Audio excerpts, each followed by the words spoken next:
What is happening, church? What is happening? Man, my name is Ryan Weber. We are in the last week, the third week of a series that we have been calling Proof. It's a series where we thought, hey man, the basic, just be honest. Can I be honest with you? The stuff that Christians believe, well, it can look a little crazy.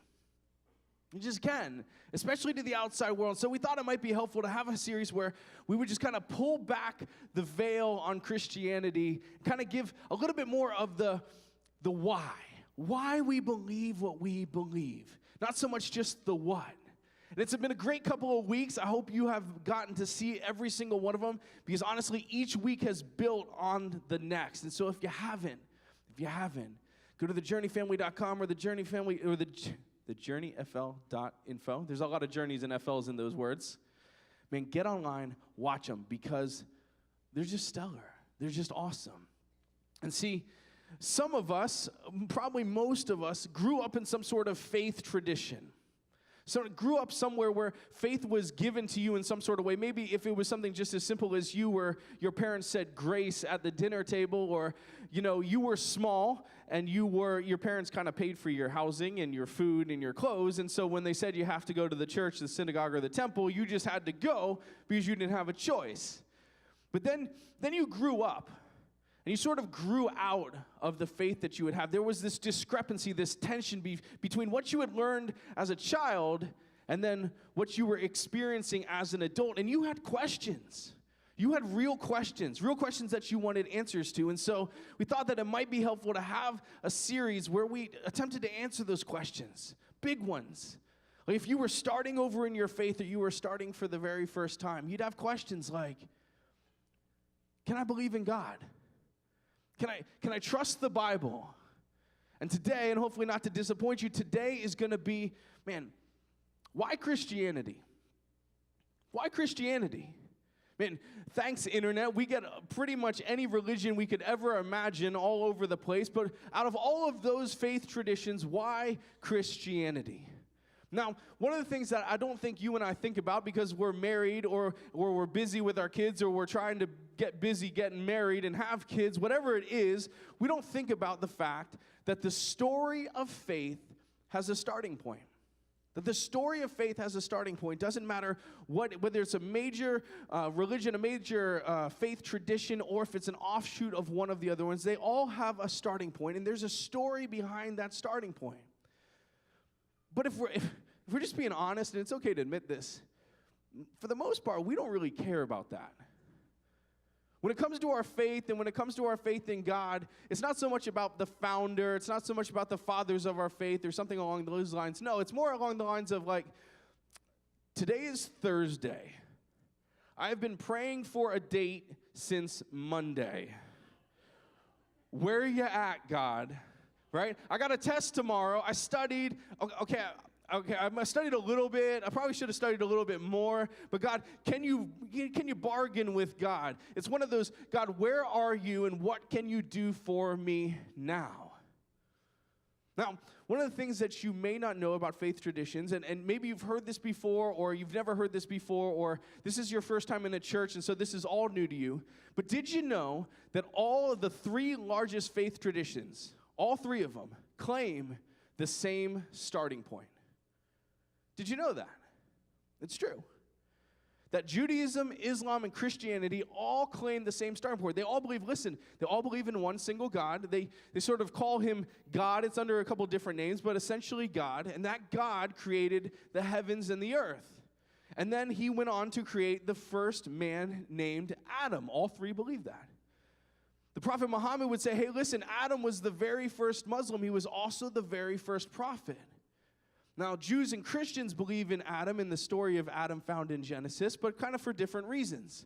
See, Jews believe that the story of Adam is true because, well, it's in Genesis, and that's a perfectly good reason to believe it. Go back and watch last week's message. But Christians kind of take the story of Adam a little bit seriously for a totally different reason. We take it seriously because Jesus took it seriously. Jesus taught on Adam and Eve, and so we kind of tend to think, if this is your first experience with Christians, just let me get this out of the way. We're sort of crazy in the fact that we think if a guy can predict his own death and resurrection and pull it off, we're just going to kind of go with what he has to say. That's just how it works. And so Jesus believed in Adam, taught on Adam, and so we believe in Adam and taught on Adam. Now, what all the three major faith traditions also believe, and here's the rub, is that man messed it up. That man, when we introduced ourselves into the story, into history, we messed this thing up and we began to pollute the earth.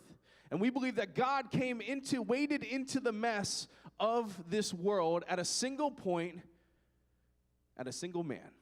And his name is Abraham. And that's where all three of the major faith traditions come together, and that's where they all go off in separate directions. Islam kind of goes off in this direction over here. Judaism kind of goes off in this direction over here, and then off of Judaism offshoots Christianity a couple years later. But all three look back at Abraham as their founder, as their father. And that's where God intersects with man in a strategic way to fix the problem of sin, to fix the problem of disobedience, to fix the problem of corruption into the world. Now, the reason why I bring this up, and this is important, is because a conversation that is recorded between God and Abraham in Genesis.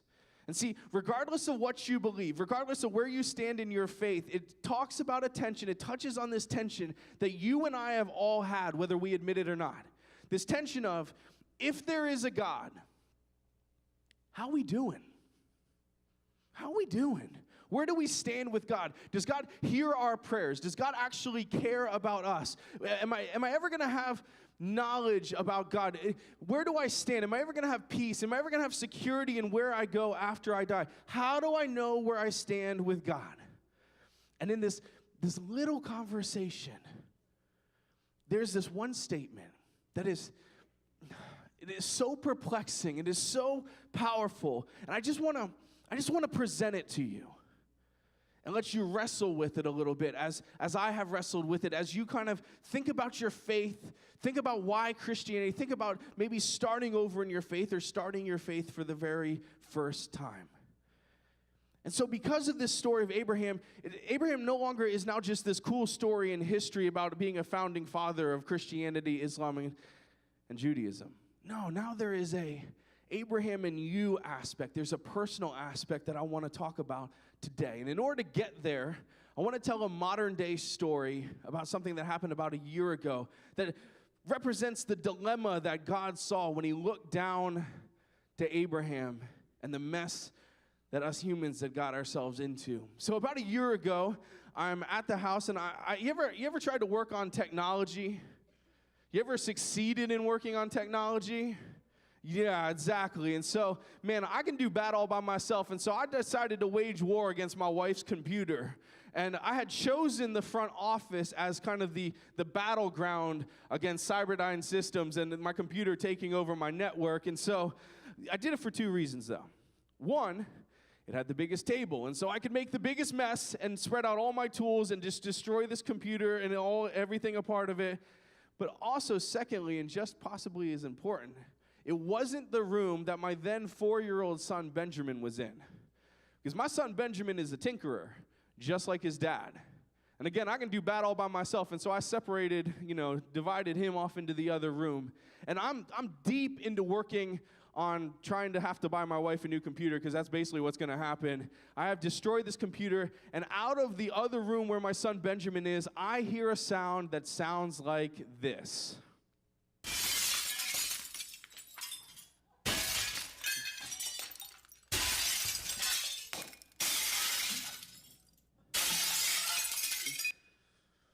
Now, your brain did exactly what my brain did when you hear an unusual sound on the other side of the room, right? Or on the other side of the house. You start to try to go through the options of what might have happened. And see, at the beginning, I'm like, oh, he dropped a glass. And then he dropped 2 glasses? And then I thought, well, maybe he just dragged a bag of glass into the kitchen, dropped it on the countertop, and then onto the ground, because it just went on and on and on and on. And so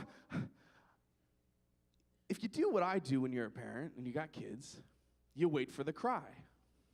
Because if you're good, you can figure out based on the cry how bad the catastrophe is in the other room. And here's the scary part. There was no cry.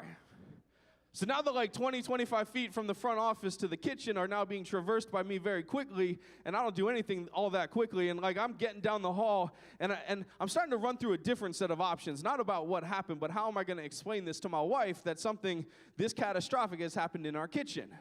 And so I round the corner to the kitchen, and I lock eyes with my son, and he's standing there barefoot on his little step stool, surrounded by a sea of glass, and our eyes meet, and I go, "Don't move." And he loses it. He just breaks down.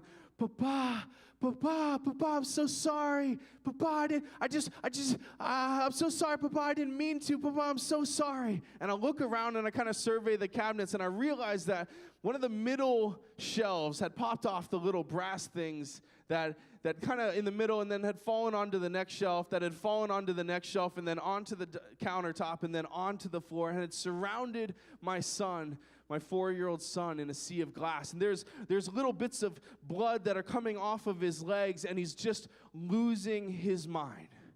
And so what do I say to him? I point to him and I go, "Serves you right. You knew there were rules in this house. Serves you right. You got yourself into this mess. You can get yourself out of this mess. Man, I was over here doing something important, and you knew the rules. You knew to be more careful, and so you just call me. You just call me when you get this mess cleaned up."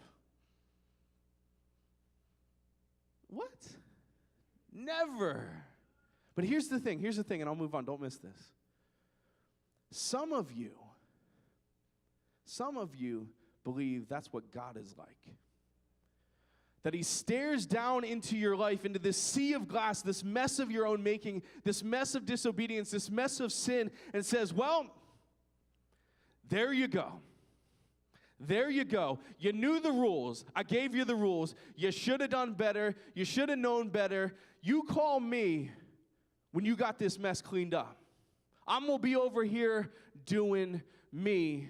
You let me know when you have this whole thing figured out." Yet some of you, the same people who think that about God, don't believe for a minute that I left my son standing barefoot and bleeding in the middle of my kitchen, surrounded by a mess of his own making. And so I did what every good father would do. I had a decision to make. And I look at my son and I say, "Don't move, don't move, don't move, don't move." And he's just weeping. I didn't want to bother you, Papa. I'm so sorry. I didn't want to bother you up front. Sorry, I'm so sorry, Papa. I just wanted a drink. I just wanted a drink of water. And I look at him. I slid the biggest piece out of the way. I slid the next biggest piece out of the way. And I sort of crunched my way over to him. And I said, "Son, it's okay. I got you. I got you. Come here." And I picked him up, and I put him on my shoulder, and I looked around, and I stepped back, and I crunched my way back, and I crunched my way back to safety. I put him up on a little step stool, got a box of Star Wars Band-Aids. About 5 Star Wars Band-Aids later, man, everything was good. Put him in the other room, gave him a juice box and a movie, and life was okay. Now, then I had to turn around and go back to the mess. You ever had you ever have a mess so big you don't know where to start? You ever spill a gallon of paint, right? Spill some paint into some carpet like my wife did the other day. I'm not angry about it. Or you ever have your dog just destroy something, and so you look at the mess and you survey it and you go, "Well, maybe we should just sell the house because there's nothing." In a similar way, don't miss this. In a similar way, mankind had so polluted humanity that God stared into our mess of our own making and realized that sin had taken hold of us. And if he was a God who cared, if he was a God of love, if he was a God of compassion, if he was love, then he had a decision to make. Does he wade out into the mess that we have made? Does he wade into it? Or Does he just call it a day and hang a big old out of order sign on the earth and say, you know what, you call me when you're done cleaning up that mess that you made of yourself. I'm going to be over here doing me. And see, all three major faith traditions believe that God opted for the first and said, I'm going to wade in. I'm going to get in. And they all believe that he waded in at the exact same point with a man named Abraham. And so around 1876 BC, we're talking 2,000 years before Jesus showed up on a scene, God waded in and waded into Abraham. And the interesting thing about Abraham is, man, he's such a normal guy. Abraham had issues. He had problems. You got issues. You got problems. I got problems, man. He was just like us. But God says, listen, I need to start somewhere. And so he picks imperfect Abraham. And this is what he said to him. Look at this. The Lord said to Abraham, go from your country, your people, and your father's household to the land I will show you. He says, listen, Abraham, I want you to leave your circle of influence. I realize you don't have any kids. And I realize that your wife Sarah is pretty old and she's probably not going to have any kids. But I want to isolate you guys because I am starting over. And I'm starting over with you that is going to do something so ultimately impactful to the world. And I've chosen you. And then he made Abraham three very, very, very interesting promises. And as we go over these promises, I'm not demanding that you believe me. I certainly believe them. But as we're going over them, no matter where you are in your faith, these are certainly very curious promises. Promise number one, I will make you a great nation. That came true, you know. It did. Israel says, no, hey, we're that great nation. And all the Arab nations say, no, we're that great nation. But you know what none of them argue about? That a great many nations came from the man named Abraham. It's true. It happened. Something that was promised to a single man in the middle of nowhere, promised 4,000 years ago, absolutely 100% came true. God said, I got a problem, and I pick you, Abraham, and somehow, someday, through some way, I'm going to make you a great nation, and we are going to do something significant in the world. Promise number two. And I will bless you, and I will make your name great. Quick survey. And if you're watching online or if you're over in the Outreach Center, I need you to play along as well, okay? For those of you here, if you have heard of Abraham before you came in today, the Abraham that I'm talking about, would you raise your hand? Wow, that's almost everybody. Isn't that amazing? Now, continue. We're going to play along. What about this guy, Cheddar Leomer? Nothing? No. Okay. Isn't that curious? Isn't that amazing? Because here's the deal. Cheddar Leomer is a famous king in Abraham's time. Everybody would have known about Cheddar Leomer. Man, he was the king of Edom. Edom. No. Okay. So basically, God says to a nobody in the middle of nowhere, I'm going to make your name great. And he says to the famous king at the time, hey, you didn't make the cut. Sorry about that. Isn't that curious? Isn't that curious? And then promise number three. And all the people on earth, all the peoples on earth will be blessed through you. Not individual people, okay? See the tense there, peoples. And somehow all the peoples of the earth are going to be influenced by you.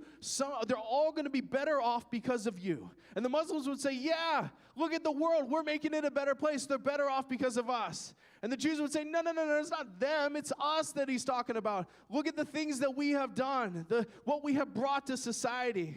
And then the Christians would say, no, it's not them, it's us. Look at us. Look at all the things that we've done. And to which I think God would probably reply, yeah, that's my point. All of the peoples on earth will be blessed by you, will be better off because of you. Now, aren't those some interesting, ancient coincidences? That all three major faith traditions, they all say that Abraham, no, he's ours. No, he's not theirs, he's ours. No, Abraham's ours. What are you guys talking about? And that's the history part. That's the part we never seem to really care about. But not for the personal part. Not for the can't miss part. Not for the amazing, truly amazing part. But you see, Abraham is getting older. And God has said, listen, I'm going to make you a great nation. The whole world's going to be blessed by you. But he has no children. And he realizes that if he dies now, all of his inheritance is going to go to some other guy that you've never heard of named Eleazar. Eleazar is his chief servant.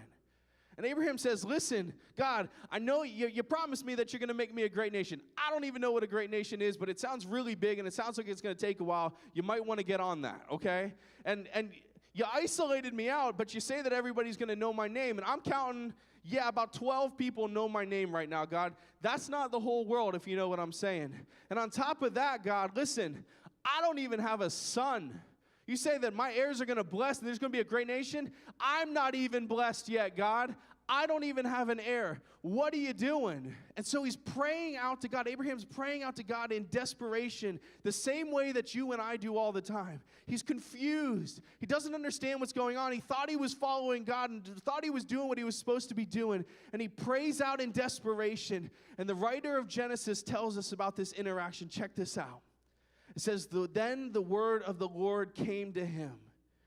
This man, Eleazar, your chief servant, will not be your heir, but a son of your own flesh and blood will be your heir. You can translate that over to Abraham. Don't worry. I got you. I've brought you this far. I'm going to complete what I started in you.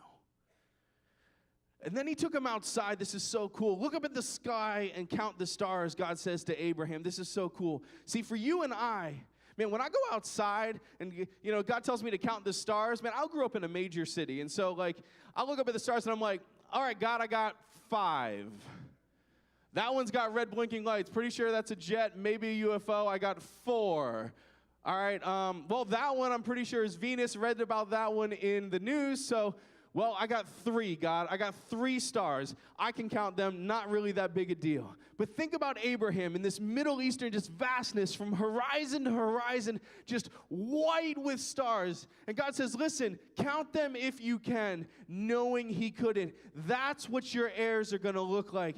That's what your great nation's going to look like. I know you don't have a son, Abraham. I know you don't have an heir, but I want you to trust me in this, and I know it's going to be hard. But you are going to be a great nation, and we are going to do great things, and more people and more nations are going to come from you than that you could ever count. And then something amazing happens. This is the personal part for you and for me. Don't miss this. Listen up. Come close. Listen. Genesis writer tells us, the writer of Genesis makes this statement that is so powerful. That is so personal. And I'm telling you, maybe you've heard this, maybe you've read this before, maybe you've never seen any of this before. But you would just glaze right over it. Such an easy thing to glaze over. And you know what's so amazing for someone like me who likes to study these things? What's amazing is that this statement survived for 4,000 years, because this statement it's so ridiculous that this ancient text survived. Because in just this one little statement that is so incredibly profound, God defines the terms. All it took for God to begin to unleash his plan of redemption onto this earth. It's the very first time that God states the nature of the relationship between God and man.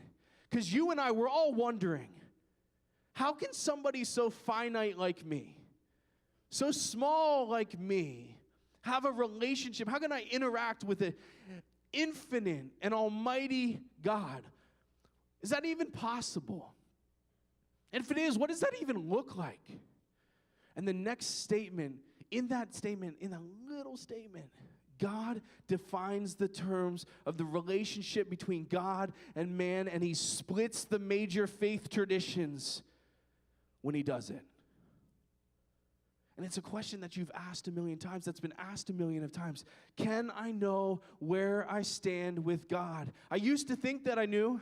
I used to think when, my Sunday school faith or my summer camp faith, I used to think that I knew it. Then that didn't match up with what I was experiencing as an adult. And so then I had some real questions, God, and I needed some real answers, God, because how do I know where I stand with you? How do I know where I stand with you, the invisible, silent God? And it's in this statement that all three of the major faith traditions come together, and it's where they all separate out. And honestly, just being honest with you, none of the major faith traditions got it right out of the gate. They just didn't.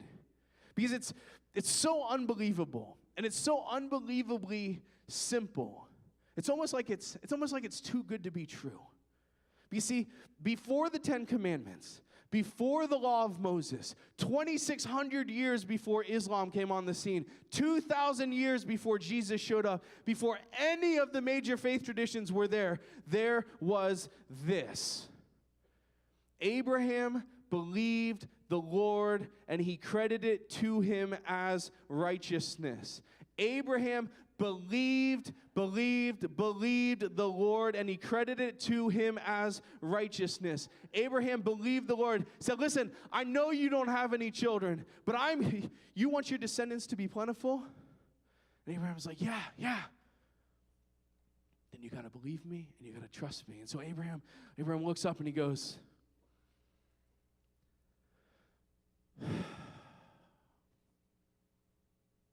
okay. Okay, I'm going to trust you. Okay, God, I believe you. I'm going to have faith in you.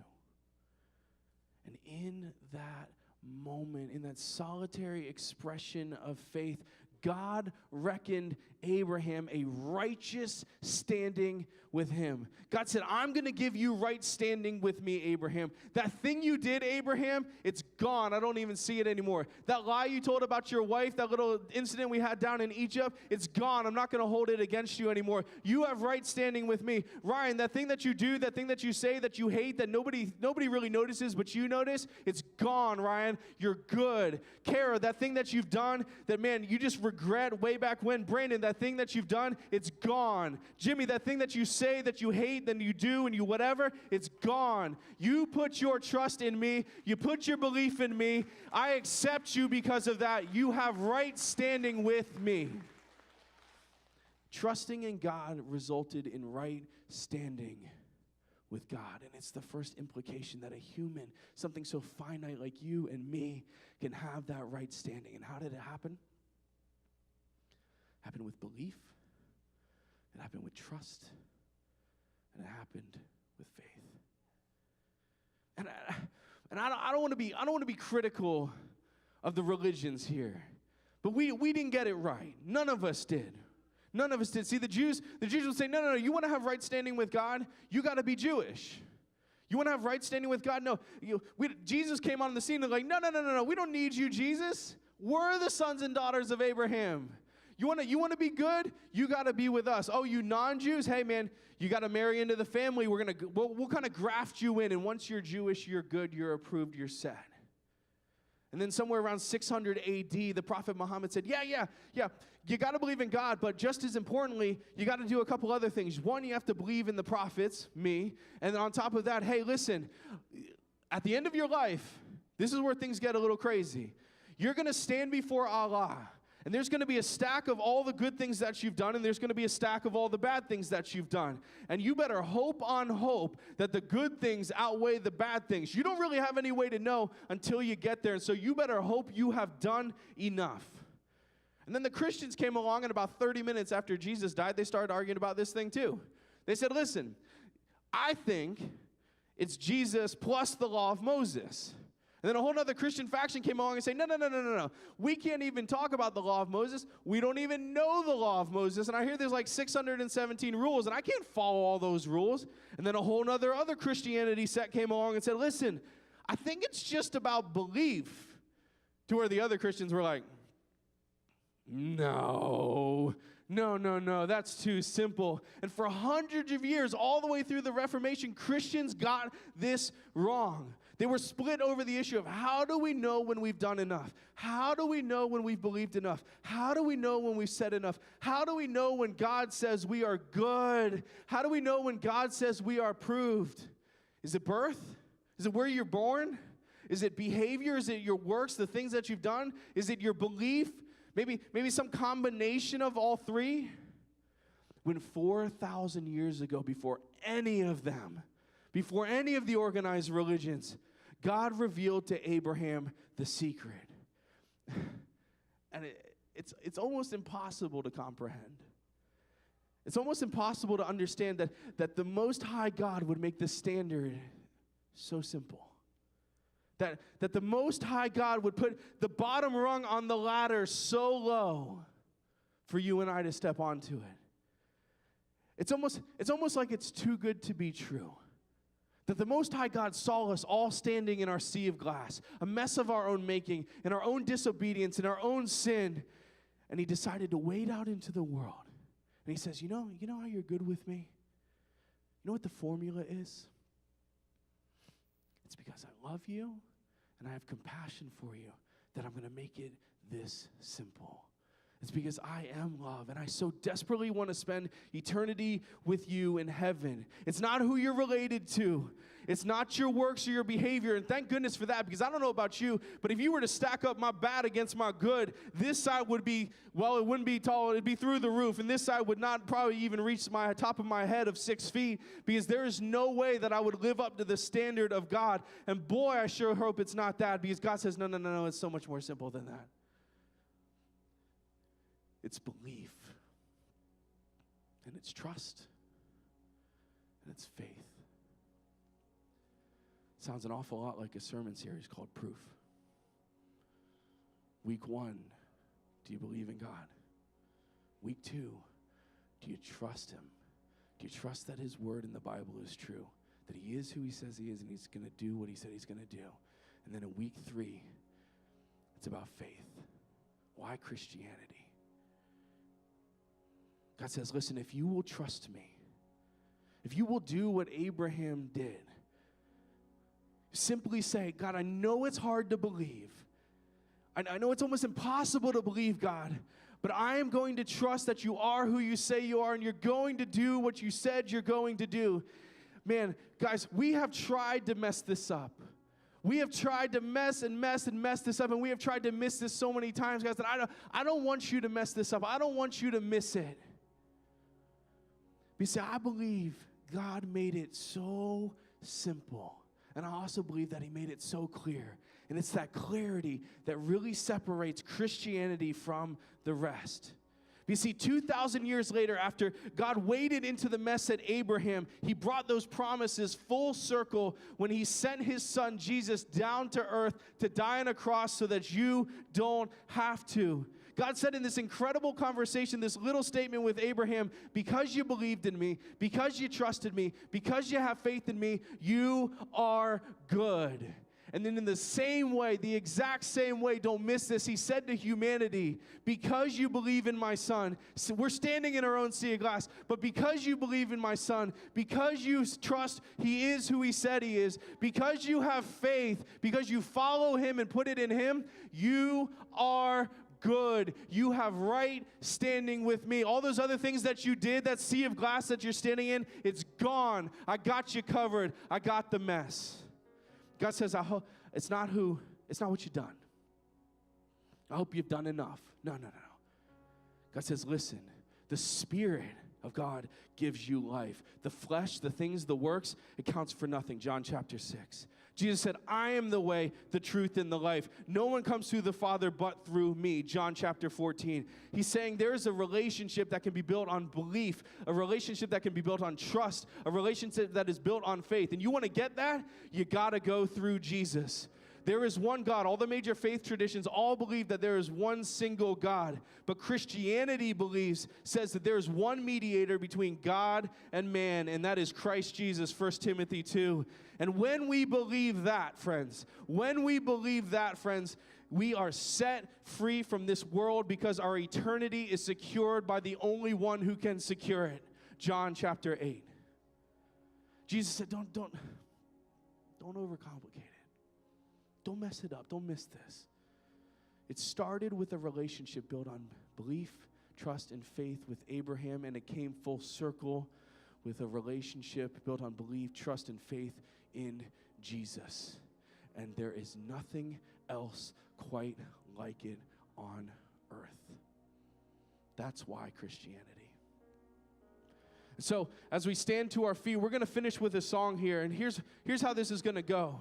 Stand up. This song states who we are. When we take that belief and we take that trust and we put our faith in Jesus, the song that we sung earlier, it says we are set free from the things of this world. The world can't hold us back anymore. When we believe in the one true God. And so while we sing this song, I want to invite you, we're going to have communion down front, where you can have common union with other Christians, where you can come forward and you can remember what God did for you, how he put the rung so low for you, how he made it so simple for you. Don't ever complain that there's only one way. Be happy that there's one way and it's so simple.